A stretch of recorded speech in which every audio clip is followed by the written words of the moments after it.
So you may get a little message saying that we're recording because I am going to send this out to everybody else.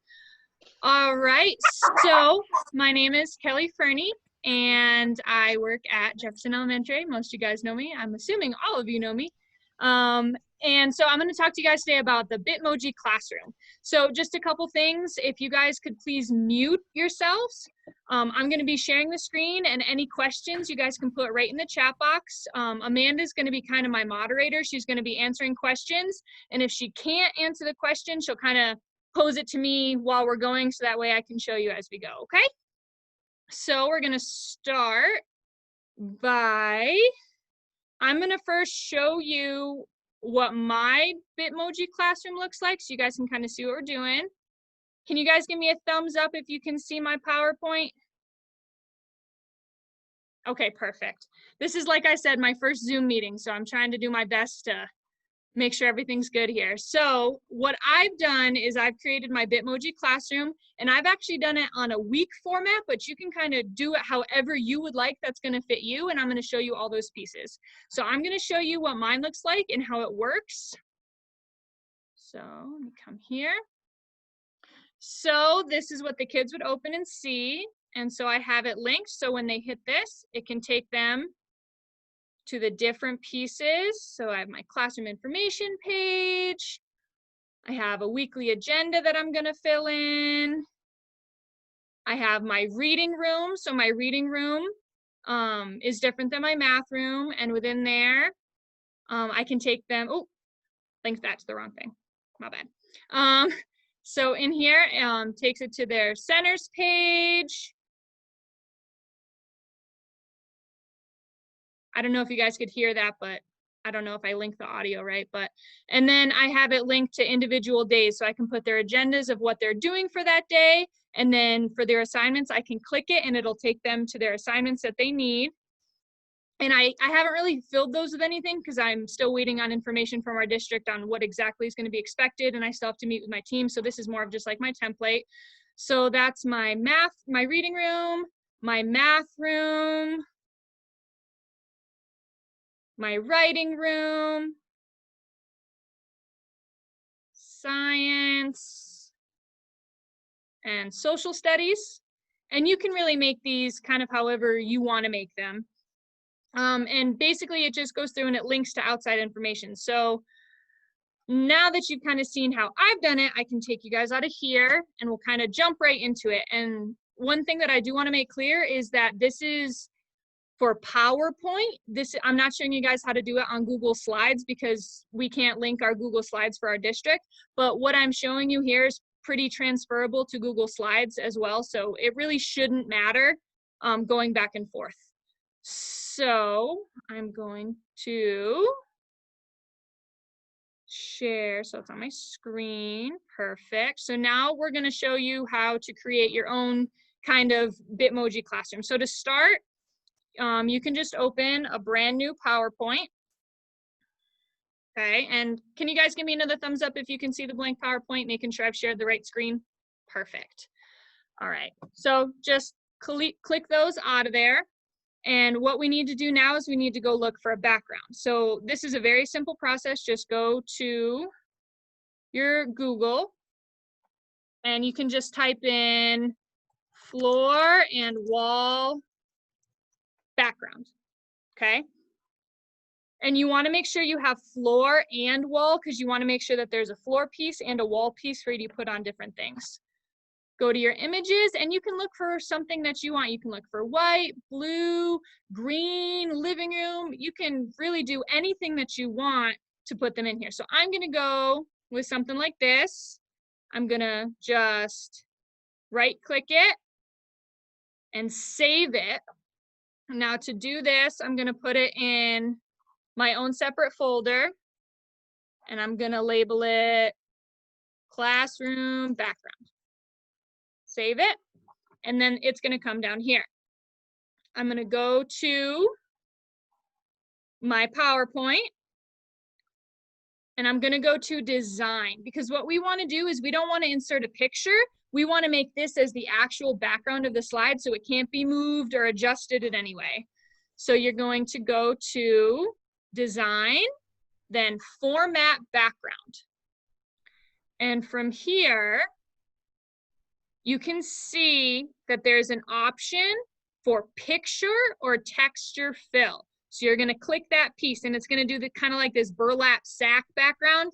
You can change it. So you're gonna do insert and a picture from your file, and then find it in your files and insert it. And then it should be good. Now you may find it may be a little grainy, or maybe you don't really like it once it's in there. You can always go back and redo it, change it out, find a different picture that fits you better. It's really up to you. So like this one, I'm finding, ooh, you know what? That's a little bit grainy for me. I don't like that as much. So I'm gonna actually change that. So I'm gonna come back here and I'm gonna look for a different one. Maybe instead of that, I'm gonna go with maybe this one. Maybe I like this one. So I'm gonna do the same thing, save my image, and I'll just do background 2. Okay, I've saved it. And then I go through the same exact process. I go to my design, format background, picture, and I'm gonna insert it. And now let's try this one and see if I like this one a little bit better. Ooh, that one's still kind of blurry, but for this time period, we'll just kind of go with this one for right now. Actually, no, I don't like that. We'll try something different. So we'll go with this one. And it's all kind of what you feel and what you want to do. Personalize it as much as you want. And this is just like step 1. So I'm gonna insert it from my file and let's try background 3. There, I like that one a lot better. I think the lights are pretty and I can see the floor, so that's good. So now that my background is set, what I can do now is I can start to insert my furniture. Okay, and you can really do this in any order that you want. I like to do furniture first so I can see the layout of the room. And so there are a couple ways that you can do this. I'm gonna show you 2 of the easiest ways to get you the furniture that you want. So to insert your furniture directly from your PowerPoint, you can go to Insert, Pictures, and on this one, you wanna do Online Pictures. Okay, and it'll load a Bing for you to look up. Now, a big thing that you wanna do for this one is you wanna search transparent, whatever. So I'm gonna look for a transparent whiteboard. Okay, and I'm gonna search. Oh, and I like this one. So I'm gonna click it and then insert it. Now, the reason you wanna do transparent is because you wanna make sure that there's no extra background color, like it's not a white box around it or a blue box around it. You just want something that's kind of see-through on the sides. So now I have this in here. And I'm gonna resize it however I want. And I'm gonna put it, let's say I'll put it right in the middle. And I can make it bigger, smaller by dragging it in or out, whatever I wanna do. So I've done that for my whiteboard. Now I'm gonna show you a second way that you can insert pictures. So say you've done your insert pictures online and you didn't really find anything that you liked. Another way that you can search is you can go back to Google and you can search for, let's say I'm looking for a chair. You can search for it, go under images, and then go to this little thing that says tools. Then you can go to color and set it to transparent. So that should show you that it has a transparent background and you should be able to copy and paste it. So oh, nope, that takes me to a selling ad site. I don't want that, my bad. So let's come down here. I like this chair. It looks cute. Let's right click and here we're going to just copy it. And we can put it in there. And I just used Control V. You can also just right click and paste as well. So I'm gonna move it and you know what? I want it on this side, but it's kind of hard to see it on that side because it's facing the other way. So to move it, I can double click it. And do you see the little arrow around here? This helps rotate. If I want to flip it, I'm just gonna click my down arrow and flip it horizontally. Now it's all right here. It's a little big for my room, so I'm gonna drop it down here, and I'm gonna make sure my feet are on the floor of it. Make it a little bit smaller, and I like it right here in the corner. Now, it's okay if a little bit of the picture comes off the edge. It just means that leg won't be seen in your picture, and that's okay. So I put my chair in. Now I'm gonna look for a rug.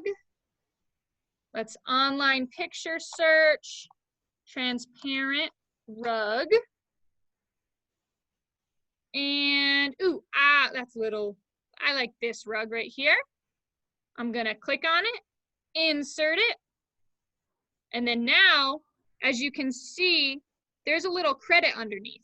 Now, since we're just using this to use this and we're not selling it, you can just click on this and delete that box underneath because we don't really need to worry about it. And now we just resize it. So I'm gonna resize it. And you can really put it anywhere you want. I'm gonna lay it flat right here. So this background itself doesn't have a really big floor. It's a really small floor, so you gotta be a little bit more careful with the way that you're placing it. So I made it small and I put it there, okay? And you can do the same thing. I'm gonna show you how to insert a picture and crop it. So I'm gonna say this is like a reading room. So I'll say reading poster. I'm gonna search that in Google Images. And let's find something that I need to crop so I can show you guys how to crop it. Let's do cool cats read books. So I'm gonna copy it. I'm going to right click and I can use the destination theme. Now, do you see how there's this white background? That's because it's not a transparent image, and that's okay. Since it's a rectangle, I can easily crop this. So I'm gonna double click it and I'm gonna go over here to where it says crop. And then these little black lines, you can pull them in to meet where you need it. Ooh, okay. Okay, and I pull it all the way in. And then I click outside the picture, and now it's cropped to where I want it. I can make it small, and I'll put it here, okay? So normally I would put a lot more like furniture and stuff in, but now you guys can kind of see how we do the furniture. Now I'm gonna take you through how to put in your Bitmoji. So what I would suggest is that, so if you already don't have a Bitmoji, you can go and download the app and it'll prompt you to do everything and it'll set up your Bitmoji. But I'm gonna show you guys how to create the extension. So if you go in your Google Chrome or really whatever, Bitmoji extension, and I think for this one, you're gonna have to be on Google Chrome. You can click it on here and it'll upload to your extension. So I already have it in mind, so you would just follow it through to put it in your extension and it'll pop up right here. So I'm gonna click on my little puzzle piece in the top where my extensions are housed, and I'm gonna click on Bitmoji. Okay, and so I signed out of mine so that way I could show you guys how to do it. So to get started, I just click my get started. And if you already have your Bitmoji linked to your Snapchat, you can log in with your Snapchat, or you can create your own account for it and do your email address and password. And after that, it just helps you create your avatar in that. So I'm gonna log in with my Snapchat because that's the easiest thing for me to do. So I put in my, my Snapchat and my password, and I continue, and now Bitmoji's all set up. So now when I want to do my Bitmoji, I click my puzzle piece, and all my Bitmoji should pop up over here. And so you can choose any of these to put in there. What I would suggest is typing the word pose, because you want something that has a full body, so that way you can work with, like, your students would see your whole body in there. So I'm gonna do just a basic high one. Now, I need to right click it and copy my image. I'm going to then come over here and paste it in. And it should already have a transparent background. And I can resize little me however I want. And you know what, maybe I want to switch it the other way. Let me see how that looks. So I'm gonna double click. I'm gonna flip it horizontally. Ooh, I like that wave better. So I'm gonna stick with that one. So now that my furniture's set And everything in my background, I'm not planning on making any of this clickable. This is just basic picture stuff. So what I'm gonna do now is I'm gonna use my snipping tool to create a separate picture for the background, because I don't want my students to be able to go in and then move me around and play with all these little fun things. I want them to just be able to see it and click on the things that I want them to click. So to do this, down in the bottom, you can click on and type in snipping tool. This is like one of my best friends. So you open up your snipping tool and you create a new. So then you get oh, hang on. You get everything in your picture. Oh, I need to get rid of my little talking guy. Hang on, let me put this over here. All right.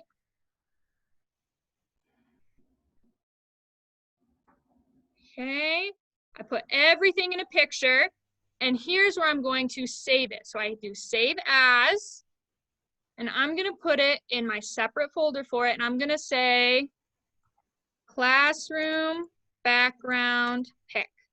And you can name it really whatever you want. So now that that's in there, what you can do is you can now, and I just like to do a new slide so that way I don't lose any of my original in case I want to change something. I do a new slide. I click on the boxes to get rid of them. And you can just click on the box around and hit delete or backspace. And here's where we're going to insert a new background. So we're going to go to design, format, and we go to our picture again. And now we're going to insert the picture that we just took. Our full classroom background pick with all of our pieces. Oh man, I made a little mistake because you can see I still have the box around that one. So that's why I'm going to come back and do it one more time to make sure it's all right. So I'm going to do new, because sometimes that happens. I've done that so many times where I'll go in, I'll be like, oh, this is perfect, but I'll forget that I clicked something, so those little boxes are there. So I'm going to save it again, and I'm going to say classroom background pick. And I'm actually going to rename it the same thing so I can get rid of the first one. And go through the same process one more time. So I'm going to design, picture, insert, and actually it should have updated. Yep, so nope, it didn't. Insert from file. And now it should be all set without the little piece there. Now, the reason I do this is that way the kids can't click everything. Now they can't click any piece of this. And it's all solid in the background. And then by doing this, you decrease the file size. So if you had kept in all the individual pictures, your file size would be very, very large, and it would be hard to upload it, and it would take a long time. Now that it's just one picture file in the back, it's a lot smaller in size. So now that we have this, we can insert our clickable links or really whatever else we want to insert. So I know that Freckle and Prodigy and those things you can always add in there. So I'm going to insert, let's say, a picture from the online. Let's look for Prodigy. So I'm going to search transparent Prodigy. See, that's not coming up with anything. So now I'm going to do it in Google. So I'm going to come here and I'm going to type in, I'll just type in Prodigy icon. Go to images. Ooh, I like this one. So I'm going to click on him. I'm going to copy him. And I'm going to paste him in here. Okay. Now I want to crop him because that's way too big. So I'm going to double click him. I'm going to crop him down until he's the size that I want him.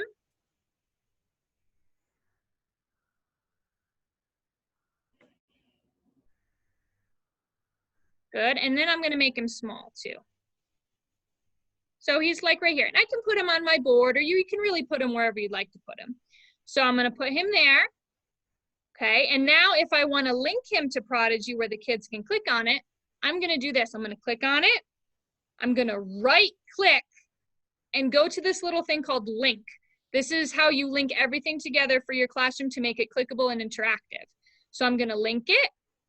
And to here, I need to put in the website address for it. So I'm going to go search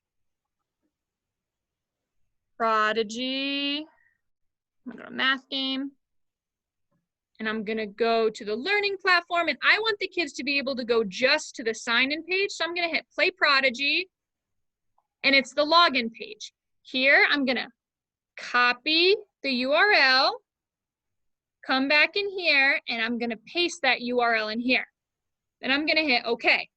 So now that should be all linked, but I'm going to check it to make sure. So I can go to slideshow from the current slide, and now I'm going to click it. And it takes me right to the Prodigy login. So that way the kids don't have to go to extra websites. It's all in there for them. So that's Prodigy. That's how you link that in there. So next I'm going to show you guys how to link different slides together. So what I can do is I can just come in here, and let's say I want to, instead of creating a whole new slide, I'm just going to stay in the same room. I'm going to link it. So I'm going to reuse a slide. Let's say I'm going to reuse, let's just copy this slide. It'll make it easier. So we're going to duplicate this slide, and we're going to put it in slide number 3. So slide 1, remember, has all of our individual pictures. I like to keep that one just in case I want to make any changes, or say I want to add another poster on the wall. I just like to keep that so it's easier to make another copy of it. We have slide 1 and we have slide 2. So what we can do is we can link these back and forth. So say that I would like to put, like, let's say we'll send them to like Monday's classroom or something, because I like to do this at a weekly basis. I'm going to do insert, and I can do shapes, and I can do a text box, and I can say, this is Monday's agenda. Okay, and I can do all different formatting for that. I'm just going to make it a little bit bigger, center it, and we'll say that's Monday's agenda, and this is what we're doing. So I want the kids to be able to click to Monday's slide without having to go through everything. So I'm going to insert another shape, and we'll do, it's a little squiggle. And you can really do this however you want to and wherever you want to. So I'm going to do, say, Monday, and we'll make it bigger. Monday, and then we'll do another one. And this is just me controlling, copying, and pasting. Okay, so I've got 4 Mondays, and I'm going to change it so I go from Monday to Tuesday to Wednesday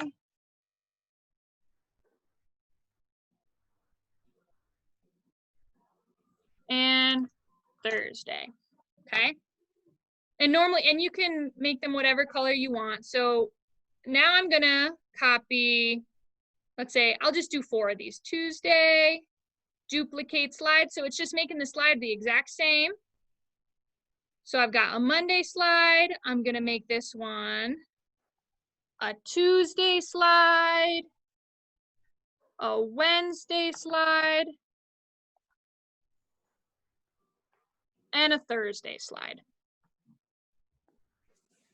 Okay, so what I need to do now is I want the kids to be able to click on Monday, and it takes them to Monday slide, to Tuesday slide. So to do this, I can highlight or just use the box. It's up to you. I like to do the word because it's a little bit easier for the kids to see that it's hyperlinked. You're going to right click, and you're going to hit link. Now for this time, you're not doing an existing web page like we did for Prodigy. For this time, you're doing a place in this document. So you're just linking the slides together. So I'm on Monday, so I'm going to check. I know slide 3 was Monday's agenda, so I'm going to click on slide 3 and hit OK. I'm going to do the same thing for Tuesday. I'm going to right click, hit link, and I know slide 4 is Tuesday, and you can see the little preview to make sure it's the right one. Okay. Wednesday, same thing. Right click, link, and this should be slide 5. And Thursday,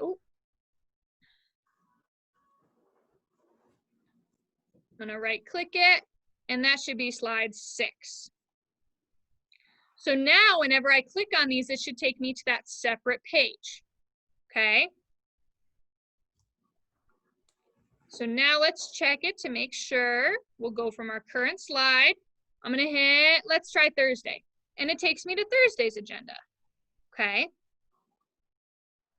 Now what I like to do is to create a home button and to create a back button. So that way when the kids can go, say they go to Thursdays, there's a little home button down here that'll take them back to the original classroom. So to do that, I'm just gonna insert an online picture. I'm gonna say transparent house.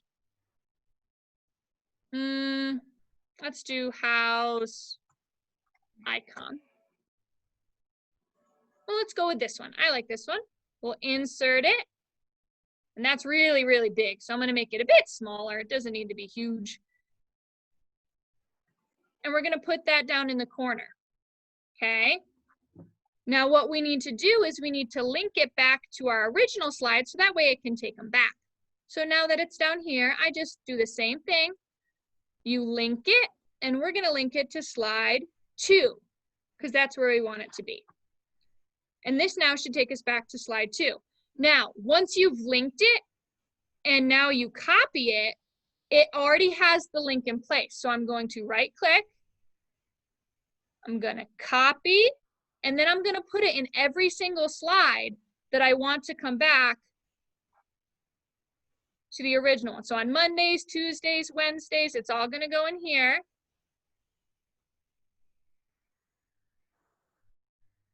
So now these are all set. So now I can go to my slideshow.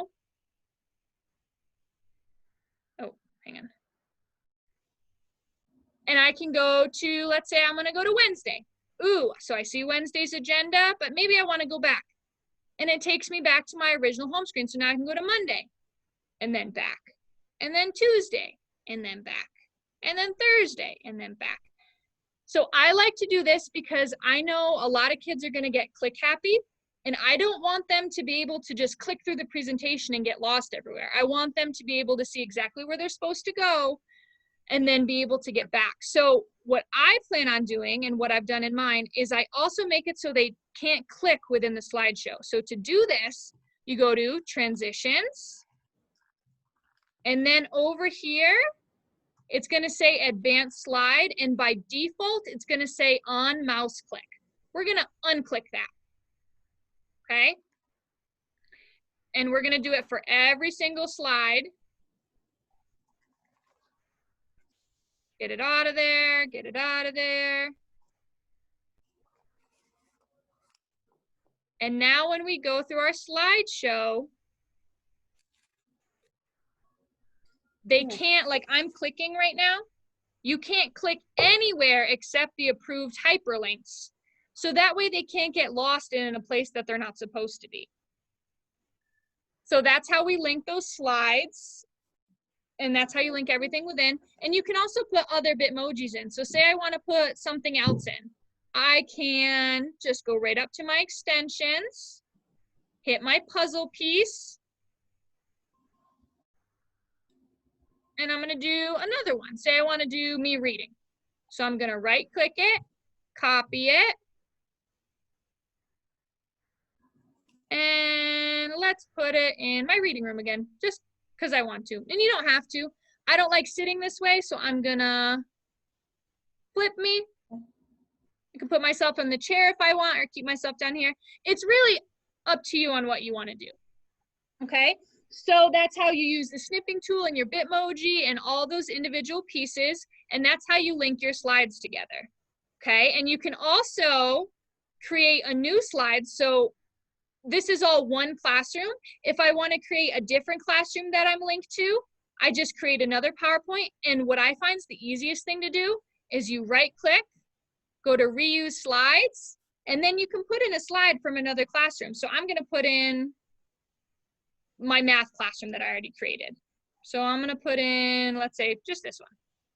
And I click it, and now that's in my presentation. So you can make different ones and create different classrooms within there. So there's really no right way to do it. You can really do it however you want. If you just want to have one classroom where there's just a few clickable links, that's fine. You can totally do that. If you want to make a whole week-long agenda-based thing, you can do that too. It's kind of creative in that way that you can really choose what you would like to do.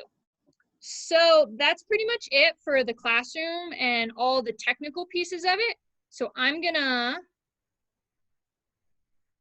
stop the share, and I can open it up if you guys have, oh, my light's turned off. That's okay, if you guys can still see me. If you guys have any questions, you guys can ask them now.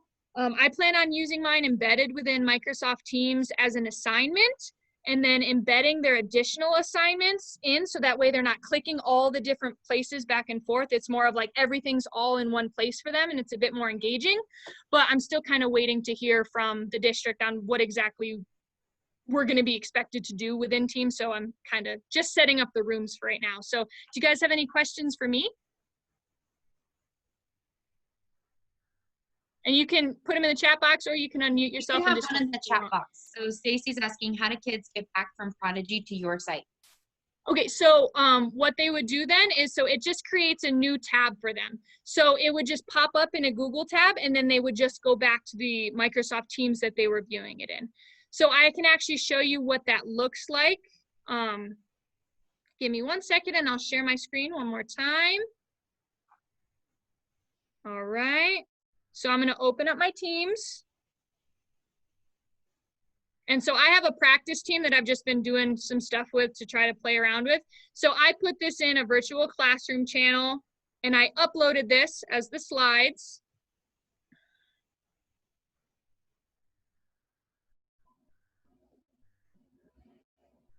And so this is what the kids could see. And so I'm going to go to present. Okay, and so I have a little link here. I'm going to click this one, and it just takes them, this one, it's a YouTube video about corgis, because I like corgis. So it'll take them to here, and then it just creates a new tab. So all they have to do is now go back to their Teams, and it's right back to here. So it doesn't link it within the PowerPoint directly, but what it does is it makes it so the kids don't have to click extra boxes. It takes them to exactly what you want them to work on at that time. They are still going to have to come back into the tab and go down into their bottom and get back onto their Teams. So that's the only other thing. Hey, Kelly. Miss McKenzie's asking, how do kids access your site? So what I do is I am going to load it within the Teams. So since we're using Microsoft Teams, every kid is going to have their own kind of platform that they go on that's their own individual piece. So I'm still kind of waiting to decide if I'm going to upload it as an assignment for them or just as a file for them. That way they can access it every day of the week that they need it. So it's just going to be uploaded onto their Teams site already. Okay, Stacy's asking, do the kids have to play the PowerPoint within Teams, or that is something that will happen automatically? So the kids will have to open it within Teams. So because we're using Teams, that's the platform that we have for our kids. They are going to have to log on to Teams to get there and get to the PowerPoint. But my goal is that once they're in the PowerPoint, they're going to have everything that they need linked directly, so they don't have to come in and out and back and forth, so it's not confusing for them. So they are going to have to initially open the PowerPoint, but once they're there, everything should be for them there in the present mode. And that's the way I set it up. You can set it up as just like a one-stop engagement thing where they can see different books and different things as well. That's totally up to you. I wanted to do this because I know my kids are going to struggle finding where to click and what to click and all these different things, because, you know, Microsoft Teams is definitely set up more for a business, not necessarily for kids. So just trying to make it as engaging and as streamlined as possible. I think my question more was within the PowerPoint, when you just did that, I saw you hit presentation. Mm-hmm. So it moved to a presentation mode. Is there a way within PowerPoint that we just automatically say, when you load into Teams, it automatically starts the presentation? Or are kids going to have to click that little button? That's what I've been playing with. That why did you see the multiple files that I've uploaded onto Teams? I've had Amanda try them out because she's the other person in my practice just to try things out. So what I'm finding is that if I upload it as a file, the kids, so I set it as a read only. If I upload it as a file, the kids can go in and they can edit it. So that's one thing that can be an issue. If you upload it as an assignment, you can make it present only. So that way the kids can't edit it. It literally will upload directly as a presentation and they won't even have to click the presentation button, which is why I'm leaning more towards uploading it as an assignment rather than a file. Okay, that sounds good. Thank you. And then what I was also thinking about doing is embedding maybe not just the assignments, but also some tasks on the inside of the PowerPoint itself so I can grade the PowerPoint as its own assignment too. So I've been playing around with that stuff, but that's more linking stuff and figuring everything out with Microsoft. And so I'm still kind of waiting on our training from the district for that. There Becky, is. could you explain?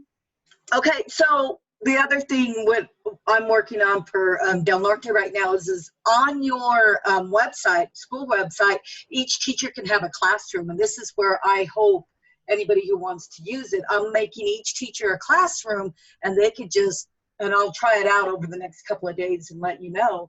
In my classroom, I'll make one, I'll put it on there and then see if, like, I'll let one of you come and click on it to see where it takes you, Kelly.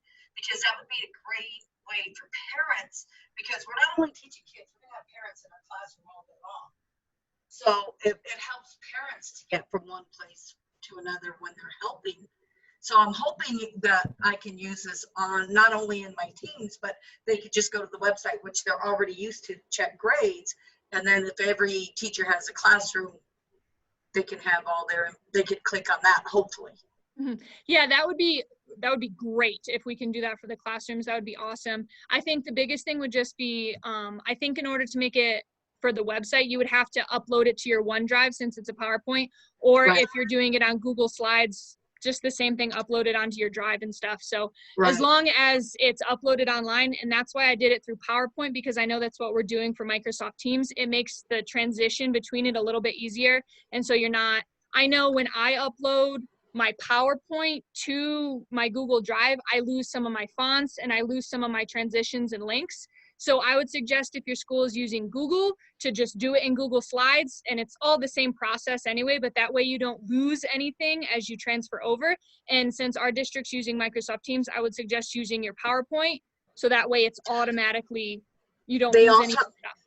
They also, part of the training next week is Google Slides and Google Classroom. So they are going to let us associate it looks like, because they are doing some Google. I just want all the answers. Yes, I've seen that there is Google integration into Teams. Okay. Awesome. Any other questions? No, this is great, Kelly. I like seeing it. I'm a visual. Yeah, and that's how I was. I watched probably like 2 hours worth of tutorial videos, and then I've been playing around my classroom for like 25 plus hours over the past like 4 days. So just, and I think it's really awesome, and I think the kids are really going to love having something that kind of looks like their classroom since they're at home, and not just like blank, click on this, then click on this, do your assignment here. I also like how you can embed different links and books and stuff. So one thing I'm excited about is, so I can use my iPhone to do scan books. So I can scan the books that I want and it'll create a PDF. And then I can link that PDF directly into my classroom. So that way all the kids have to do is click on the book in my classroom and it'll pull up the book for them. And you can also link in audio. So that way it can kind of explain to them. So I'm actually going to do that real quick. And hopefully when I share the screen, it should share, share computer sound. All right, so in here, I'm gonna go to, let's see. I'm gonna go to my reading. Let's see, it's not, hang on, it's not where I need it to be.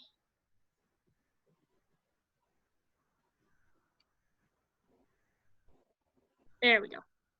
So that's from current slide. And so I put in some sound Click bites. on the box for your center at the right time. If you are at the teacher table, please wait for Miss Fernie to call you. So were you guys able to hear the sound for that? Yes. So, and that way you can kind of put your own voice in there so they can get used to hearing your voice, and it can help them navigate how to use the slides, because I know this is going to be new for a lot of our kids anyway. I know generally my third graders come in and they're like, what's a PowerPoint? So it's going to be a learning process in that. So I feel using this, I want them to be able to do it independently. And so I put those little sound bites in. So I'll share one more time to show you how to do that.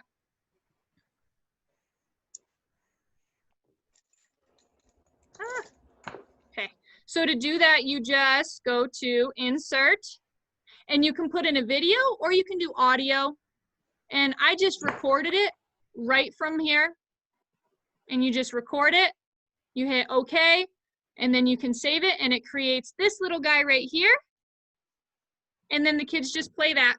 And then it's easier for them to, you know, understand what's going on, because I know that this can be a little confusing for them if they're not sure what to do. And it also is a way for them to kind of hear your voice.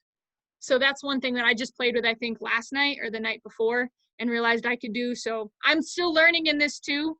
I'm trying new things. So it's all a learning process. And there's tons of other YouTube videos that you can check out too. That's YouTube's been my best friend of like, how do you do this? So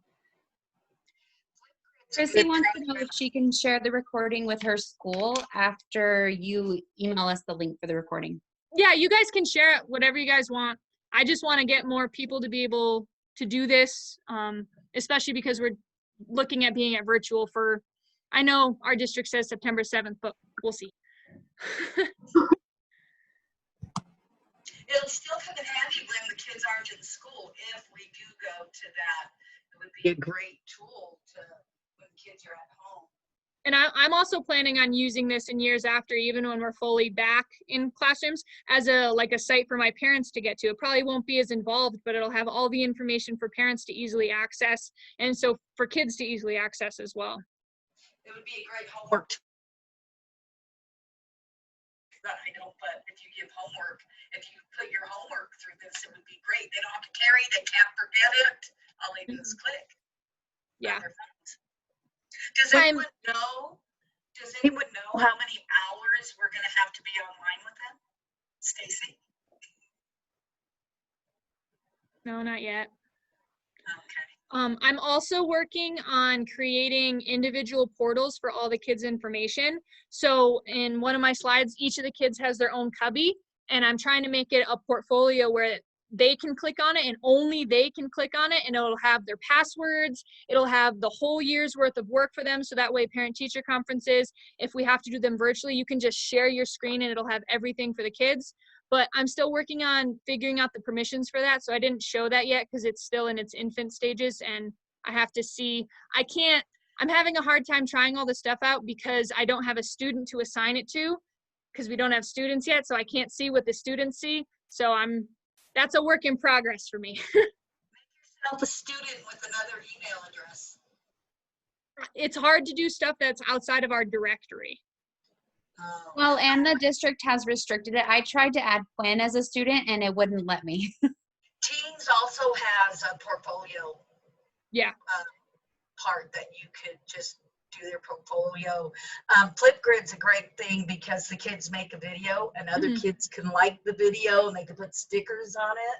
So, and Flipgrid works with Teams, and I'm just hoping it works with this also. Oh yeah, as long as you have the URL, as long as you have the website address, you can link anything you want. So if you want to link Flipgrid in there, just get a little icon of Flipgrid, and then all the kids have to do is click on it and it'll take them right to where they need to be. That's why I like this, because it's not, okay, well, this is here and this is here and this is here, but to get to this place, you click here, then go down to your class, then go down to your name, then go down to here. It's for everybody, and everybody can click it as they go. So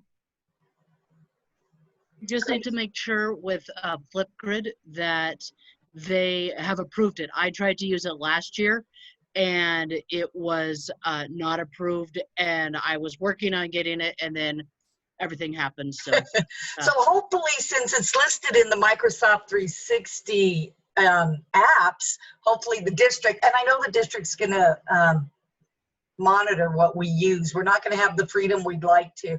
Really quick, I wanna let everybody know, I did a interview with, it's on my Facebook, with an internet program today, and they gave me a $25 Amazon gift card, but I put it on my Facebook, so if you wanna go look It on was my Facebook. Calendly.